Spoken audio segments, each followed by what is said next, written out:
महाराष्ट्र के कल्याण में चौंकाने वाली घटना सामने आई है, जहां एक युवती के साथ भोंदू बाबा ने अत्याचार किया। घटना कल्याण के पास अंबीवाली गांव की है। इस मामले में खड़कपाड़ा पुलिस ने अरविंद जाधव के खिलाफ मामला दर्ज किया है। पुलिस इस बात की भी जांच कर रही है कि क्या भोंदू बाबा अरविंद जाधव ने किसी और लड़कियों के साथ भी ऐसी हरकत की है क्या? काय सांगशील, काय प्रकार झाला त्याबरोबर? मी एका बाबाकडे गेले होते, त्यांचं नाव आहे अरविंद जाधव, मोन्या गावात राहतात ते।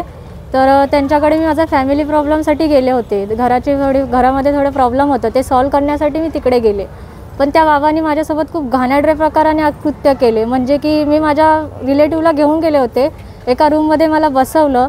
त्याच्यानंतर तिथे मला बोलले पहिले की हो तू खूप प्रॉब्लेममध्ये मला दिसतंय, तू टेन्शन नको घेऊस, मी तुझ्या सगळ्या अडचणी दूर करेल असं बोलले। त्याच्यानंतर माझे जे रिलेटिव्ह होते माझ्यासोबत, त्यांना ते बोलले की तुम्ही बाहेर जावा, आणि मला एकटीला तिथे आतमध्ये बसून घेतलं। आणि आतमध्ये बसून घेतल्यानंतर माझ्यासोबत बोलत होते की तू खूप प्रॉब्लेममध्ये, तुझ्या अडचणी मी दूर करेल, अशा प्रकारे ते पूर्ण माझ्या बॉडीला टच करत होते। म्हणजे फर्स्ट मला पूर्ण बॉडीला टच केले, all touching with private part, असं पूर्ण बॉडीला टचिंग केलं त्यांनी।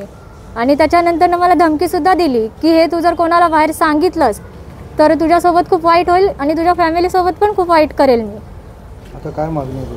आता मी पोलीस स्टेशनमध्ये आले, काल त्यांच्यावर FIR केली, पण अजूनही त्या आरोपीला अटक केलेली नाहीये। आणि पोलीसवाले बोलतात की नवीन कायद्यानुसार आम्ही अटक नाही करू शकत। तुझी मागणी काय?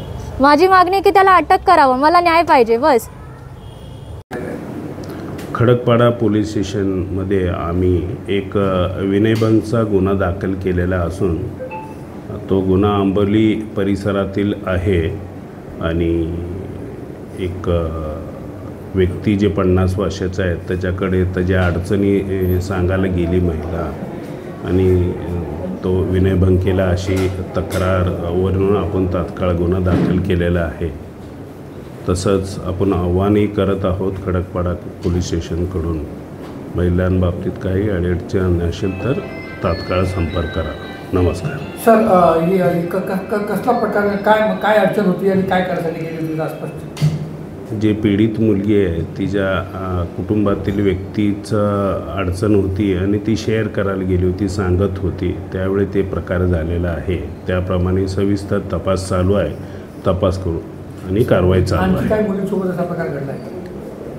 अद्यापर्यंत आम्हाला कुठलीही दुसरी काही तक्रार आलेली नाही, एकच आहे, तरी आम्ही त्या अँगलनं तपास करत आहोत सविस्तर।